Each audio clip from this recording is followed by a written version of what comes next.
¿Alguna vez has escuchado frases como hey, te estás inclinando hacia atrás, tu cabeza está adelante, aprieta el estómago, levanta, empuja el piso, spot, spot? Exactamente, hoy voy a hablar de piruetas.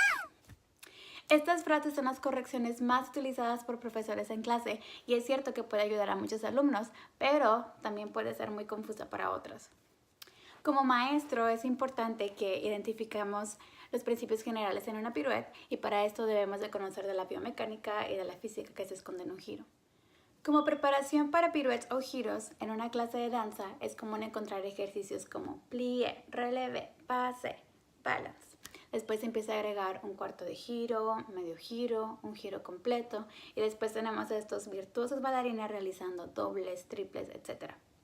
Esto nos demuestra que estos ejercicios son de ayuda y que pueden ser exitosos. Sin embargo, no podemos ignorar el hecho de que existen bailarines a quienes girar les es muy natural y bailarines que a pesar de tener una buena técnica no pueden realizar ni una sola pirueta. Por esto, hoy quiero compartir con ustedes los siguientes ejercicios que van a ser de gran ayuda y que como maestros pueden incluir en sus clases. Ejercicio número 1. En un giro que involucra el paseo o retiré, el balance entre la pierna, el pase y el brazo opuesto es muy necesario. Este patrón o este balance puede encontrarse o es muy similar al movimiento homolateral que realiza un bebé de aproximadamente 8 meses en un gateo. También es muy similar al andar de una lagartija. Ejercicio número 2. Ya hablamos de los giros en pasé, andeur y andedán, pero ¿y qué hay sobre los giros en espiral? Bueno, pues el observar a un bebé puede ayudarte a esto. Ellos utilizan su cabeza para girar y es literalmente el peso de esta el que jala su cuerpo y los ayuda a completar el giro. Este puede ser un ejercicio preparatorio perfecto, así que empieza a incluirlo.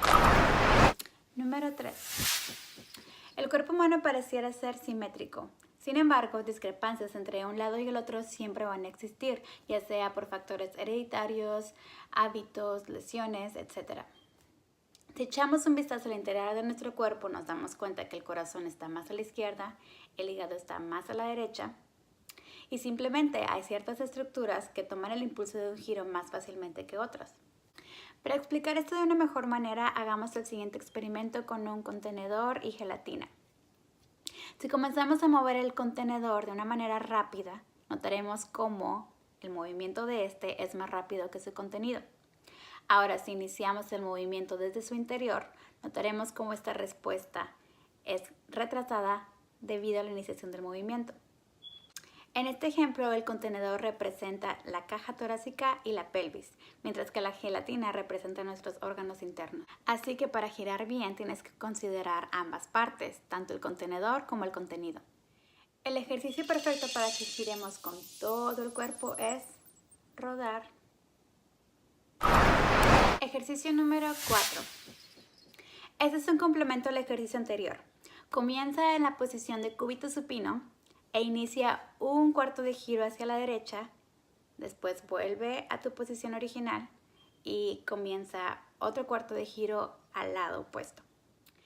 Estos son solo algunos ejercicios esenciales que podemos utilizar como preparación para piruetas. Solo como dato quiero compartir con ustedes que Alicia Clifton está en el libro de récord Guinness por realizar 36 piruetas seguidas. Así que, ¿qué esperas? Y empieza a practicar con estos ejercicios básicos.